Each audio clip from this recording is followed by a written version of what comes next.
What was that Yeah, like for them? well, one that comes to mind really clearly, like I've written about it, you've probably read about it because it was such a, like, I don't know, I thought it was such a good story for that way. It was this one session with this woman who she started off in a town. Like said it looked like a cowboy town in America in like the 1800s. And she felt nothing, no connection, nothing to this place. There was nowhere she wanted to explore. She was just like, nope. So I was like, well, do you want to just wipe the scene and move to something else? And she was like, yeah. And so we did that. And then she was like, oh, that's weird because there's a horse that followed me from from the scene. And I was like, okay, well, you could ask it why. And so she did. She goes, it said comfort, but I don't feel like I need comfort. And so we're like, okay. I was like, well, are you okay for it to be there? And she's like, yeah, I guess so. And so she went through her journey, and it was like, there was times like I would forget the horse was there because I wasn't seeing it. And then, she might be in a city street or something, and then she'd remind me, she'd go, the horse is still here. And I'd be like, oh, that's funny. But then when we got towards the end, she connected with this child part of her. And this woman had come because she'd felt this real sense of she had a very successful life in a lot of ways, but she had this real dampened down, just kind of gray view of life. And she felt no excitement, no thrill. And so at the end of the session, this child part came through, and the child part, and this is so interesting because they're not an imaginary thing. Like they really have their own personalities. And this child part said, I know that I'm the worst person in the world. I'm the most wrong person in the world, and none of your grown-up speak can convince me otherwise. And so this part was so stuck and so, it was just like there was nothing we could do, nothing we could say. And then I said, well, is there anything that we could offer you? And she said, the horse.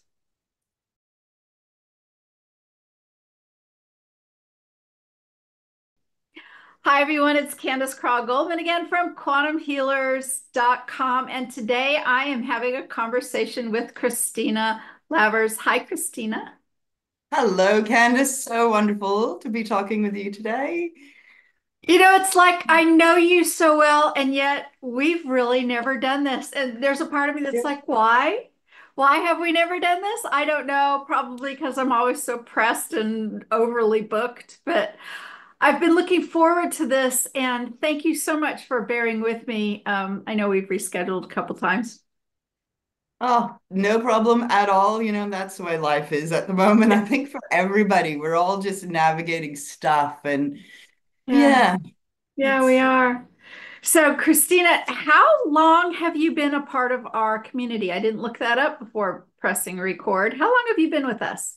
well, I was actually so I just missed the beta group. Like I remember Oh, seeing the beta group and going, oh, wish I had done that. So I did just miss that, but then I jumped in right on the first round, of so classes. 2018, I guess, Yeah, about. Yeah, yeah, yeah.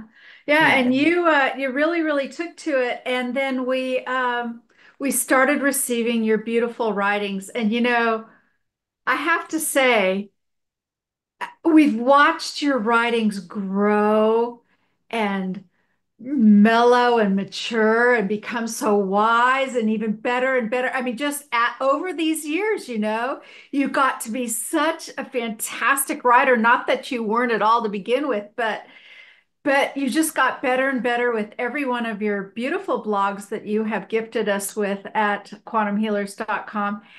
And today we're going to talk about this, right? We're going to let's put it out. The front of it. We are going to talk about your book. And yeah, so first of all, congratulations. Thank you very much. Thank you. Someday I'm going to join you. I'm going to be a published author for sure. Actually, I'm going to be part of an anthology that's going to come out before the end of this year, and I don't know if that counts. I'm going to be published for one chapter, but hopefully Awesome. Yeah. a whole book at some point. But we are going to talk about retrieving shadows, a return to the heart, and this is a shadow work handbook by Christina Lavers. So let me ask you this. were you interested in this kind of stuff before you got started in BQH, or did it happen after? Or tell me about, the trajectory here. Okay, so interestingly, this is not really, I guess, well, it's definitely not my first book. It's my second book. So my first book is called Jump into the Blue, and it's about the massive awakening journey that I had in 1996, which was huge. Like we were speaking, it was like I'm not going to go into details. It started with a Ouija board. Totally don't recommend that.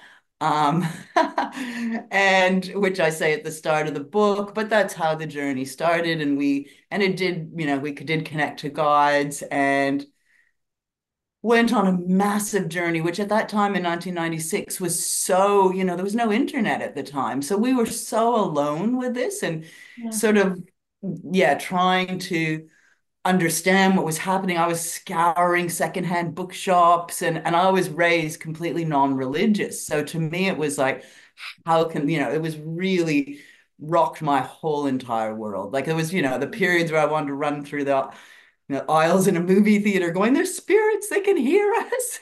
And they can, so I guess coming from that, and that whole journey got so intense. It took me so far beyond so many veils.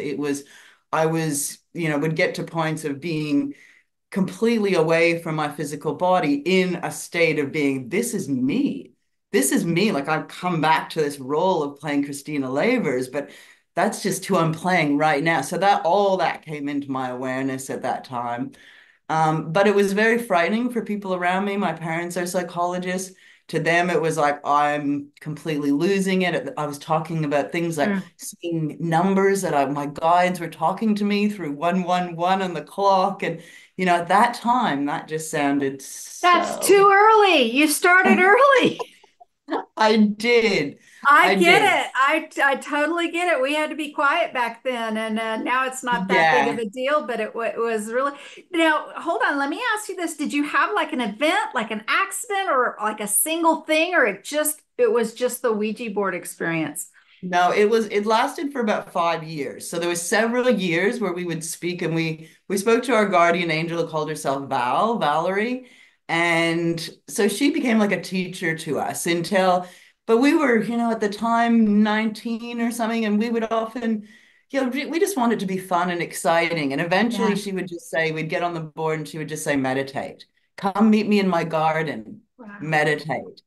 And so for us, we would sit there and try to meditate, but it wasn't exciting. We wanted to be, the action. And so we kind of just, yeah, dropped away a bit, but then came back in a couple of years later. I went traveling. I had like basically a year of just incredible synchronicities to the point that it was like I felt like basically like New Earth had overlaid this one, and I had no idea of that concept even, but there it was. Like I had not read about it, but it was like that's what I was seeing and that's what I was living. And I was really living in two worlds. And it became really, really hard. And eventually I ended up being, my parents took me to the hospital, medicated me, and it was very confronting. So it was like that situation again of learning that it's dangerous to speak, even in this lifetime. Which I'm sure you would Wow. know as so many Oh of yeah. us have that Sure. from the past. And um, That's yes. So in 1980, about 1985, 6 range, in 1987 even, I started having these spontaneous out of body experiences, and I literally thought Tom would commit me if I told him about it. So I didn't even tell my husband. I mean, I was, married just a handful of years, and I kept it to myself for a long time. I really thought, they're going to put me in a straitjacket and they're going to try to medicate me. And, it turns out that he was very accepting, but, I so get good. it. And I'm Yeah. sure you've had clients, as I have, who have gone through, a lot of what you have and even more. Yeah. So it did position me, I guess, for a long time. I came back and I kind of felt like afterwards it was like, okay, I've gone so far in that direction. I need to actually learn how to be normal because I'm not very good at that. So that was when I came to Australia. It was like I got a job just waitressing. I was sort of I was like, maybe I'll get an office job, or, I just wanted to do something a little bit normal. And I did for a little bit. I didn't like it. It wasn't me. And so then I got into the arts and I used to work in youth arts and in the community. And this is just leading up. So when it finally like got to the point of, I'd already been doing coaching for a while, life coaching and sort of spiritual coaching. And so when the course came along, I felt very like, this is just for me. Like Yeah, I plugged right understand in. conscious and it's my terrain. I'm really good at navigating, so I feel like I'm well placed to assist others in that terrain as well. Well, I kept thinking about that as I was reading your book, just how thoughtful and how um, deep, you considered all the parts and pieces of shadow work. So when did even the concept of shadow work come to you? And by the way, before you even answer that, I have to say, because it was very early on, I wrote down some notes as I read your book. And the very first one I wrote down was, I'm like, oh, I'm gonna like this book. I'm really gonna like to read this book. And that's when you said this, because this just clicked for me so well. You said that spiritual bypassing is kind of like a rite of passage for those who are waking up. And I went, that girl gets it, man. That girl gets it. So you must have, had shadow work on your radar for a while. Yeah, because I think that that's very much a lot of what was missing in the initial part of the journey because I was going to these heights, but I was not grounded. I was not, it was actually in that time, like at one point I had this teaching of reaching down, and I remember them saying, go deeper.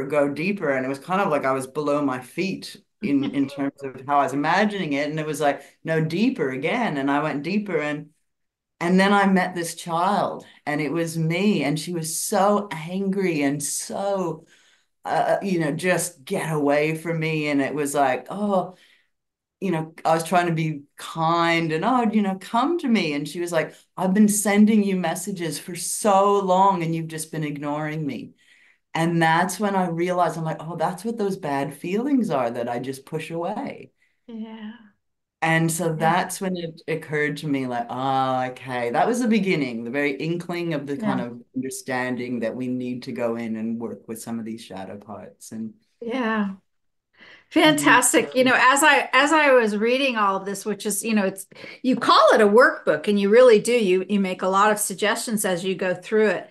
But as I was reading it, I was thinking a little bit about it really is dovetailing with all of society that it's looking at its shadow, isn't it? I mean, how can you look at what's going on out there in the world without having these thoughts, right? yeah, well, it's very much like it's that so with the, as within, so without, very much so. Like I see that in the whole way, you can just always move it back and forth between the two. Hmm. Hmm. And in that way, that I guess another thing too is that I'm very much parts focused in that way. So, looking at the different parts of us and actually seeing them as, having personality and almost a life and a story of their own. So I guess that's something that it is a piece of shadow work, but maybe not highlighted as much as I'm may do. Yeah, you're right. I mean, I really noticed that. I mean, you hear about shadow work and it's sort of referenced in a broad general sense, but you get really, really into it. Um, and then you talk a lot about the heart, which of course, speaks to me and the focus that I've always had, especially after BQH came along. I wonder how much of what you're writing and contemplating here has to do with any of the sessions that you've done. Oh, a lot. I think that that's one of the things that just sort of came naturally. Like it wasn't something that I aimed to do. Like, oh, let's sort of bring shadow work to BQH. But I just started noticing it. I guess with certain people, there would be like this thing of what they wanted to get to, but to get to that place, it was almost like they had to go through some other parts first, which were to deal with some of those shadow parts before they could get to those higher parts. Hmm. And so in doing that, I saw the power of with a BQH session, it's such a gentle way to directly engage with some of those parts and to Hmm. experience them in a way that feels kind of safe and often even a little bit playful, which is Yeah. lovely. And Yeah. just takes the light off because I think there is a lot of heaviness around the concept of shadow work because, it is like I see shadow work a bit as like, in life, we just shove everything in our basement that we don't want to. We keep the surface where people come over looking, great. We want to seem everything's okay, but we push Mhm. everything down and we end up with a lot of backlog. Like I think Yeah. naturally as humans in, an ideal world, we'd be taught as children how to process feelings and emotions in real time so that we're not hanging on to them. But we don't. And so it's that No. chin push it down and get on with life. But that creates in adulthood this huge backlog that's pulling everybody down, and people are wondering why, or, why am I struggling to do what I want to do to get where I want to get to when there's so much unresolved below the surface? Yeah. Um, I really liked your description of the distractor as far as parts first. So I'm like, okay, that's just reading a little bit familiar for me. As you know, as productive and busy as I am, man, that distractor part is it's pretty insistent. Yeah, and it's pretty funny too. Like I find it like sometimes even the distracting parts could just be like if when I actually pay attention and notice, it's almost funny, like it might be something that I'm thinking, oh, this is uncomfortable and not quite like, oh, look at the pretty bird, And your description that you said was like, or I'll just try to figure out how to like make my cats happy by skipping around on YouTube or something. And I just laughed out loud as I'm reading this. I'm thinking, here's somebody who I have a lot of things in common with. I used to say to our kids when they were in elementary school, I can't believe how much time we spent just sitting on the kitchen floor. Um, we didn't watch a terrible amount of television. I know a lot of people did and do. And I just didn't see how it was near as much fun as just sitting on the floor with my kids and the cats. I mean, we had a dog too, but the cats were far more entertaining for whatever reason, probably because they were more unpredictable in all of it. But I find that anyone who really, really appreciates or adores cats, we got a lot in common. Yeah, that's definitely me to a point that it was got when I remember as a teenager, it got to a point where I got almost over it because everyone would buy me cat everything for my birthday. It would be cat address book and cat figurine and cat. And it was like, I love cats, but enough with the cat paraphernalia. Enough Uh, of the cats. Yeah, speaking of the parts, you talk so you go through some really clear, concise parts of going through this and one of the things that you talk about, and I just love it because I know, you start talking about the ego, and again, you and I align perfectly on this because so many in our community, they talk about wanting to get rid of the ego and eliminate the ego and dismiss the ego, and they demonize the ego. And I've always said, oh my gosh, that's another part of us. You can't do that. That's like cutting off your foot. I mean, this is who hmm. you are. You want your ego to be a participating partner in your life, and you don't want it to give it over control or whatever. But I really enjoyed how you talked about the ego in this book because you even talked about different aspects of the ego. Can you take a little time and talk about that? How you did that about the different aspects of ego in here? Because if there is anything that maybe some of my favorite parts about this book, it's that. Okay, well, I think that like that connects to one of my favorite parts. Like it was it's that concept of the inflated parts of us. So it's almost like, because I think that's one of the most hidden. Like we all understand the shadow parts of like, the parts of us that are greedy or angry or, that part's really common. But the fact that we can have these parts that often come across as being really positive, and the way I make the difference is that we have these positive parts that are anchored in the heart, and then we have these parts of us that are anchored in the wound.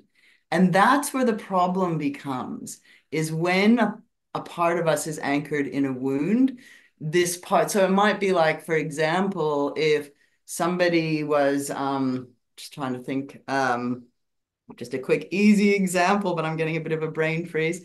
Um, Total brain freeze.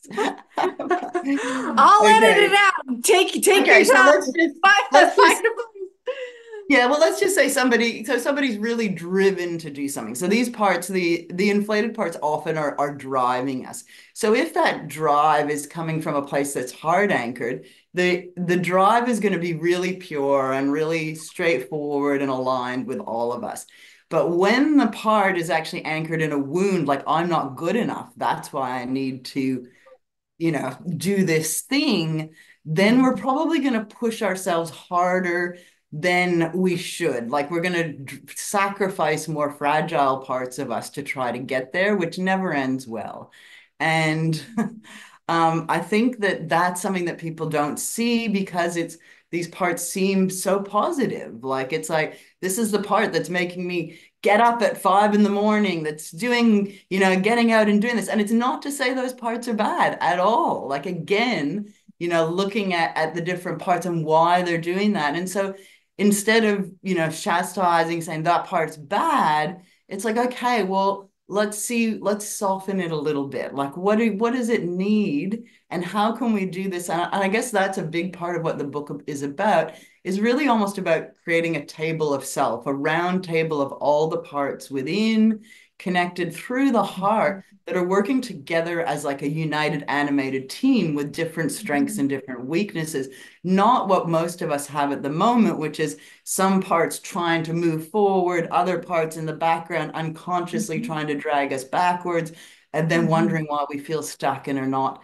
moving where we want to. Or we get these situations where you get people who really do have these parts that are so strong that they literally drag their fragile parts. I think these are probably the CEOs of businesses and stuff, but they're so cut off from their heart and their inner children are just starving. And, but that's what they've felt they've had to do to get where they are. And that is going to be likely, not in every case, but often will be driven by a wound of feeling not good enough.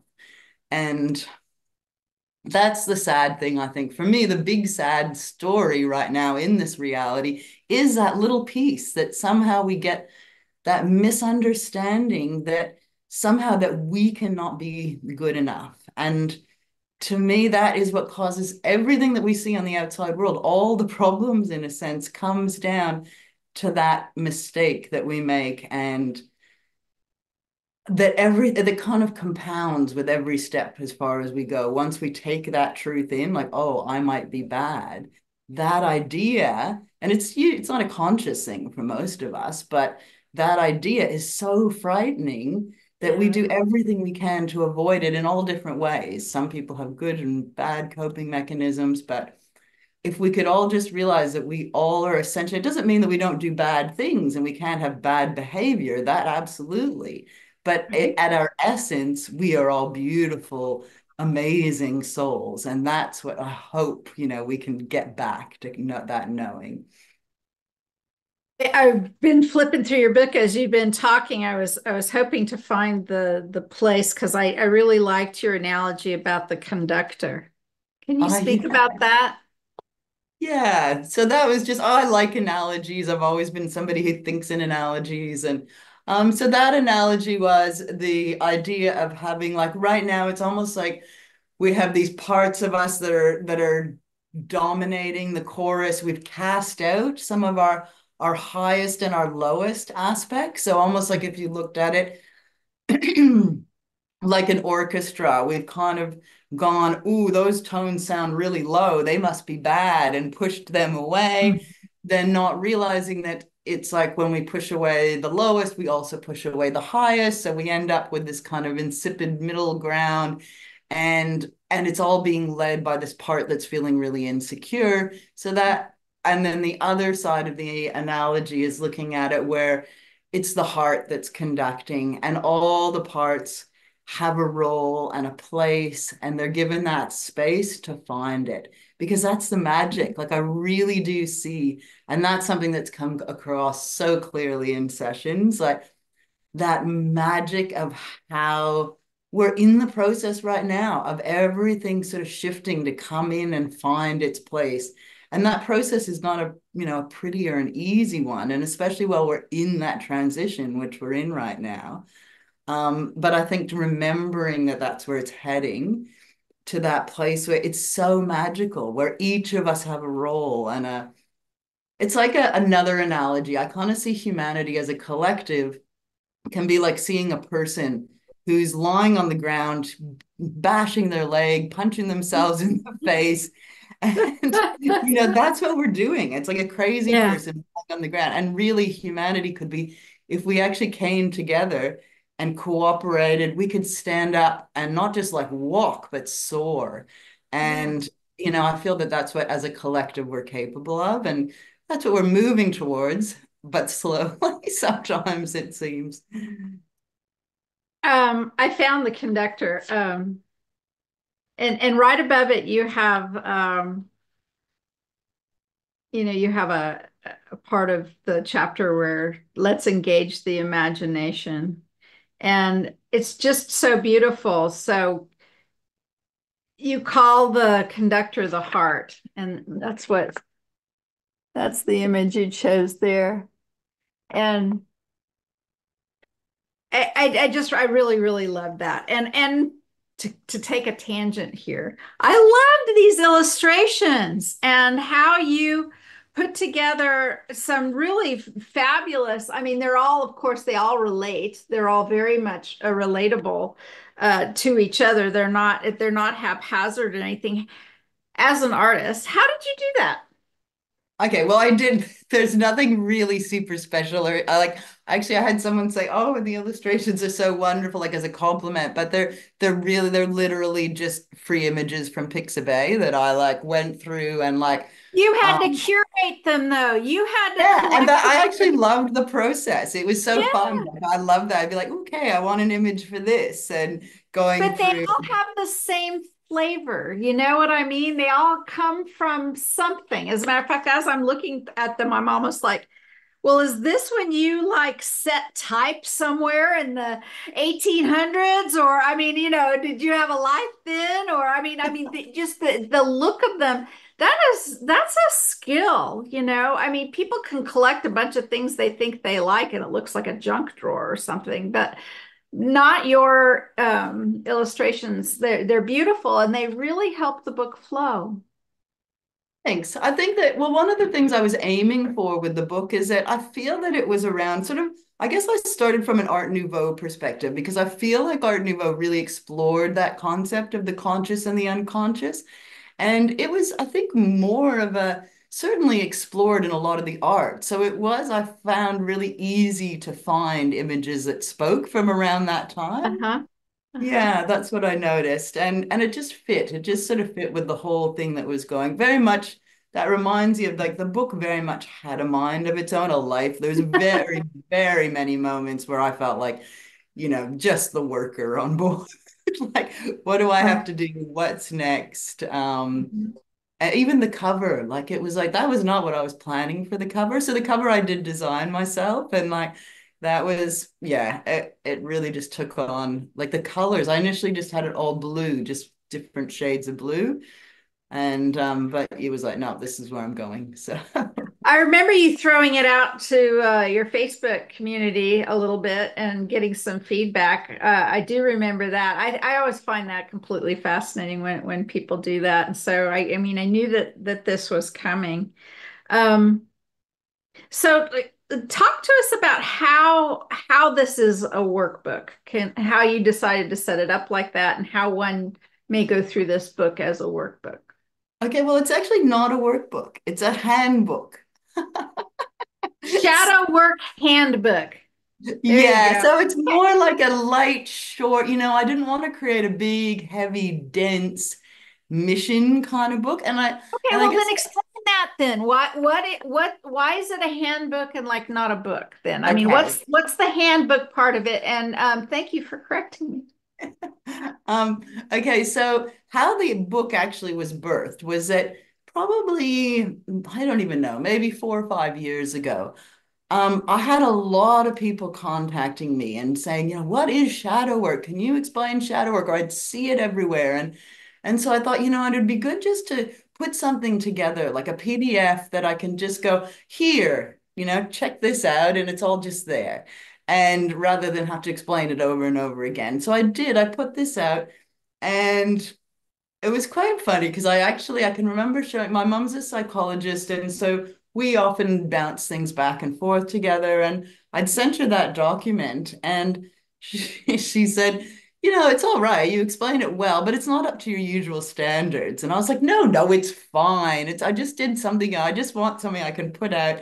Yeah, yeah. And anyway, a couple of years later, I was looking, I'm like, I don't think I'm thinking of starting like a shadow work program, like a just a course that people can take and work together on it. That would be a really nice thing to do. And I thought, oh, I've already got that document. I can just go and that can be the reading material for it. And so I went and revisited it and read it. And I was like, oh, geez, I see what she was talking about. This could be a lot better. And thus the process began where I was just sort of working with this PDF and Yeah. just kind of grew and grew. And then it was like, okay, this is going beyond what I initially thought it was going to be. Mhm. And one of the other things I wrote it down. You used a phrase, and people who know about QHHT or BQH may find what I'm going to say next not really fit. But I think it absolutely fits. And that is with your idea of trying to fast track healing. You talk about a concept called fast tracking healing that sometimes kind of misses the mark. Will you talk about that a little bit? Because it you're not going to fix everything in one big go. You might have some incredible revelations, and sessions have brought, miraculous healings and some other things like that.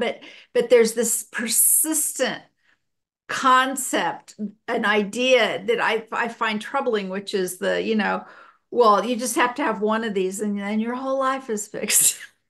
you Yeah, I know. mean, I haven't seen real evidence of that. I mean, because again, I have not seen a person who I would say, is fully integrated and fully healed and fully, I haven't met that person yet, and I don't think they really exist. So that's why we're here, is that we're here because we want to learn and grow, and that's part of it. Like I don't believe that we have hardships in our life in order to, punish us or anything like that. It's in order to learn and grow. And so the BQH sessions, in a sense, do fast track it because they can open us up to seeing so much more than we normally have access to and to access parts of us that do have that wisdom and that ability to heal in new ways. So absolutely, like, things can shift like that. But I Yeah, think they can. going in and almost sort of promoting it as a catch-all fix-all, like to me, I wouldn't be comfortable Right. with. Yeah. Um, because I do think that we do have parts that are ready to heal and bang, that can happen when it's ready. But there's also parts that need that slowness that, we're pushed so much in life to go, go, go that most of us do have these exhausted parts in the background that, are just so tired and so just needing a bit of love and care and attention and slowness. And and don't Yes. want to be rushed. And the more that we rush, the more they contract and fight and hold back and dig their Yeah. heels in. So that's what I've found is it's that gentleness for those really deep parts. It's that Mhm. gentleness, that slowness that gives them that the courage to go, hey, maybe this will be okay. And Mhm. that's when incredible healing happens, when those parts willingly, on their own, not in a forced way, can go, yeah, I'm ready to step into this. And poof, the magic that comes from that is beautiful. Have you can you recall any sessions or client, obviously without with details, but um where they were really surprised to meet or engage with or learn from parts of them that might be considered some of their shadow aspects? What was that Yeah, like for them? well, one that comes to mind really clearly, like I've written about it, you've probably read about it because it was such a, like, I don't know, I thought it was such a good story for that way. It was this one session with this woman who she started off in a town. Like it looked, she called said it looked like a cowboy town in America in like the 1800s. And she felt nothing, no connection, nothing to this place. There was nowhere she wanted to explore. She was just like, nope. So I was like, well, do you want to just wipe the scene and move to something else? And she was like, yeah. And so we did that. And then she was like, oh, that's weird because there's a horse that followed me from from the scene. And I was like, okay, well, you could ask it why. And so she did. She goes, it said comfort, but I don't feel like I need comfort. And so we're like, okay. I was like, well, are you okay for it to be there? And she's like, yeah, I guess so. And so she went through her journey, and it was like, it was there was times like I would forget the horse was there because I wasn't seeing it. And then, she might be in a city street or something, and then she'd remind me, she'd go, the horse is still here. And I'd be like, oh, that's funny. But then when we got towards the end, she connected with this child part of her. And this woman had come because she'd felt this real sense of she had a very successful life in a lot of ways, but she had this real dampened down, just kind of gray view of life. And she felt no excitement, no thrill. And so at the end of the session, this child part came through, and the child part, and this is so interesting because they're not an imaginary thing. Like they really have their own personalities. And this child part said, I know that I'm the worst person in the world. I'm the most wrong person in the world, and none of your grown-up speak can convince me otherwise. And so this part was so stuck and so, it was just like there was nothing we could do, nothing we could say. And then I said, well, is there anything that we could offer you? And she said, the horse. And suddenly it was like, oh, that's why the horse is there. And it was beautiful because it was even like I'd just been reading at the time about how, you can bring to these stuck parts, bring the light in, in an object, in a thing. And I was like, oh my God. So that it was literally like a Trojan horse for the light, that was coming to connect with this woman's child that just needed that so badly. So for her, that was a bit, she was very surprised. And often people are surprised by the amount of, it's not a pretend thing. Like you can't just go, oh, I Right. love you, little child. And the child goes, oh, yay, I'm so happy you love me. It's not like that. Like so often the children are like, yeah, too little, too late. Yeah. And, it's hard to see that, but that's where these parts of us are at. And it's those parts again that take that time to really just build trust and to soften into an experience. Well, that was fantastic. I loved hearing that. Really, really great work. There's another thing I wrote down here. You talk about again some of the harder aspects of us, the pieces of our humanity we don't want to look at, and you describe it in this really beautiful way. You say, well, we don't want to be associated with them, but they're like seeds, and if you throw them to the wind, can you talk about that a little bit? Because you come around, you wrap around that idea on the back end really nicely. Will you talk about that? Yeah, so I think that actually comes from an art. I used to write for, I don't know if you remember the website Wake Up World. They were quite big for a while before they got all the algorithms changed and cut and Mhm. pulled back. And so that was quite a little, it was a little job that I had doing that, which I really enjoyed. And that was an article that I'd written for them, which was taking responsibility for our energy. And in that, I use the analogy of us being like gardeners. And it's almost like with gardeners, we are gifted with the full range of every seed possible. Each one of us has all those seeds. And then we know that some seeds are precious and create, amazing foods and medicines. And so we all, we plant those happily around our garden. But then there's some seeds that are, we know grow into weeds and terrible things. And so we go, oh, I don't want these seeds, and we throw them away. I don't want anything to do with these seeds. And then we wonder why they're growing up everywhere in our world. And so it's about personal responsibility for our own energy and recognizing that as custodians of these seeds, of the whole, of the all, being fractals of the all, we need to own that. And if we say, I'm not that, that's the problem out there, Yeah. we're not owning it. And we're just putting our energy out there, and we're just feeding what we don't want to feed.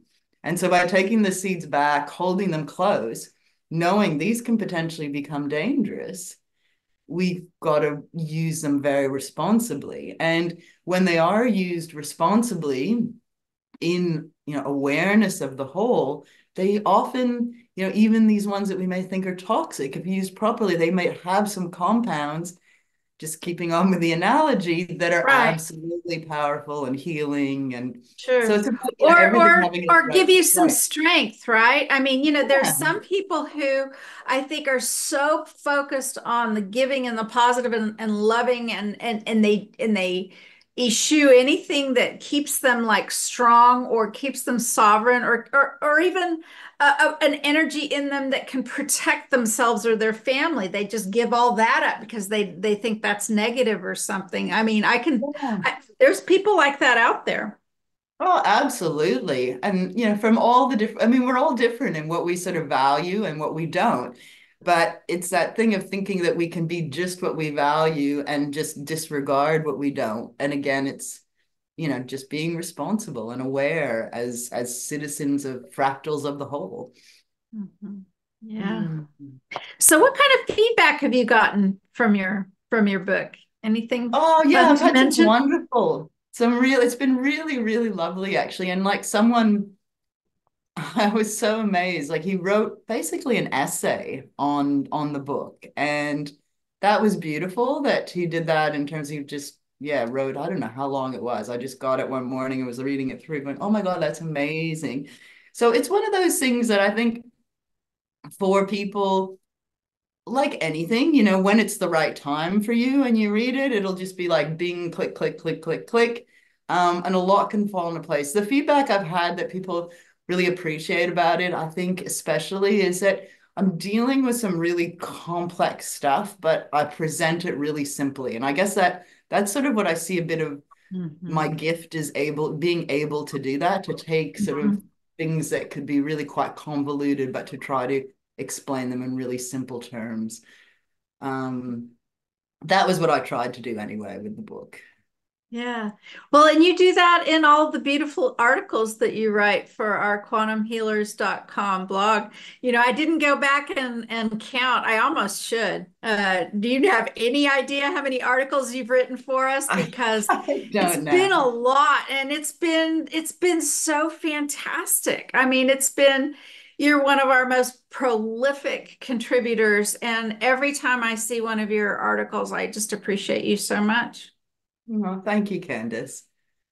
Yeah, I love writing them. It's like it really just it's something that I've actually considered maybe compiling them one time into Right. something. So Yeah. yeah, I Oh, don't know what can fantastic. happen with that, but yeah, it is such a just a nice vehicle for me to write into that container.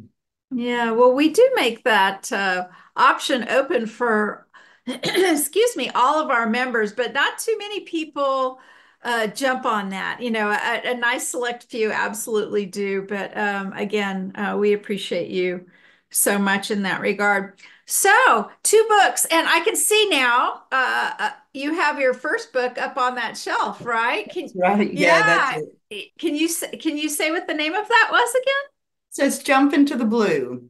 again? To the blue. All right, this may be okay. This is going to be one of the last questions I ask you as we come to end of our time together. But I'm sorry, it's sort of stayed on my mind throughout this. It might be a little challenging. It would be for me, but I think there's some people who know the question meaning. There's some people who are just getting interested in this kind of work, BQH or consciousness exploration. How is it that you and I can sort of nod our head and go, yeah, maybe not the Ouija board, but okay, BQH? What is it? What is it that is different about those two tools? Have you contemplated that in a deeper way? I think that there are people, a lot, especially who are very focused in some traditional, conventional religious Christian traditions, might really wonder, well, what's the difference? Okay, well, for me, I think it's really easy for me to answer because what I see the difference is that BQH is a really safe container. Like we're working with the gods. Like I really focus on bringing in those higher energies, bringing in that source energy, ensuring that the space, and it's built into the induction. It's there in so many different ways that you're creating this really safe container. And in all the times in every BQH session I've ever done, I've never had, some kind of demonic energy come Me through. either. Or um, I mean, I might have some dark energies that we meet and discuss with, but it's in a safe Sure. way that brings healing. Whereas with the Ouija board, it might be that we speak with Valerie, but then another time we might get on and it's just going 666 or things like that. And So you it's don't more really, open. It's like going out into the yeah, street or yeah, something. you don't know you're just opening the door and you don't know who's going to come through. Whereas BQH is really creating a container, I feel, that is a safe container to work in. Fantastic. Well, I think that's a brilliant answer to that question. And yes, I mean, I thought about that a lot as I was creating some of the parts and pieces of that. All right. Well, as we're coming to the end, what is new for you? Do you have another book in mind? Have you been contemplating anything else? What's coming up, or what have you been thinking about doing in the future? Hey, well, I feel like what I'm about to step into, which I still, I told you that the reason that I created the book was to create, I wanted to do the shadow work program. Mhm. And the book was a very big distractor in that. I got, a whole year sort of took away just by writing it. But I feel that that's the next step is to start offering that. Like I feel that the more we can come together and share our shadow parts, because I think that's a big part of it, is it's all the stuff that we're ashamed of that we feel that, that we're alone with. And we're so not like that's the other thing. Like working as a practitioner, you see, how all of us kind of have these parts that don't feel worthy, these parts that, feel whatever, all the negative things, we all have that. And the more that we can get real and just be okay with that and support each other with that, I think that creates an amazing healing. So that's why I want to create containers where we can learn to be real together in a safe way, like in it, because I think that's important, is that it's a very safe container where people feel that they can put things forward and not be judged and not be ostracized or that's the beauty of, I think, seeing in parts too, because you can say, I have a part that feels this way, but it's not I am this way, which is so absolute. So it's like I could say, like, rather than I am greedy, I have a part that's greedy. I have this part that's really greedy. It's so much easier to talk about. And It and then is. when someone else talks about it, it's like, oh, well, actually, I've got that part too. I keep that quite in the background. But, Yeah. and yeah, just so I guess that would be the next step is creating containers to be able to share this work together. I think that's really important. We've descended. especially on some social media, into this really weird place where one thing completely defines people, and people get, canceled or lopped into complete, Mhm. for single sentences or things that, or somebody that they talk to. Well, I can't talk to you because you talk to that person over there. It's like, what? Yeah, This yeah. these absolutes that they don't make a whole lot of sense to people like you and I who sit with clients and really dive deep into so many aspects of ourselves like that. So good for you for helping us look at it And in a another more thing just that thoughtful way. reminded me of, like, there's that facade that people create in social media of Yeah. having, especially Instagram, like the perfect life, the perfect, and it's such BS. And like, just to get Yeah, real yeah. and like, Oh gosh, I know. I I know. want more of that. Yeah, yeah. I don't know. And isn't it funny? Like all the social medias, they all have their own sort of aspect and part to them too, right? Yeah, Instagram is the here's my perfect part, and Facebook is well, here's my tribe part, and Twitter is here I want to argue my combative part. I mean, it's like it's another sort of aspect of our culture that's coming out in the terms of your shadow work too. Well, listen, this has been fantastic, Christina. I've really enjoyed speaking with you, getting to know you a little bit better, and learning more about all that you put into this book. Where can people find it? So it's on Amazon at the moment. It's in paperback, and I even did an audio version. So there's an audio Did version of the you? book as well. So there's an audio in an ebook and paperback version currently, and they're all available on Amazon. That's fantastic. And you did you with your own voice, of course. No, Yes. I didn't do it with my own voice in the end. I was going to, and then I may do it again in the future, but I just realized it was just I had to would have to hire a studio. It was going to be bigger than I was ready for because I I thought understand. there's birds, but in the end, actually, I found out because I don't actually listen to audiobooks, so it was a whole thing I wasn't familiar with. Yeah, And I you can ended up find a finding out voice. that people, like I was talking to a friend, she's like, oh God, people, like you can hear things banging in the background, and some of them, like it's not so perfect. So I probably didn't need to do that, but I did. So I found a lovely woman. I really liked her voice.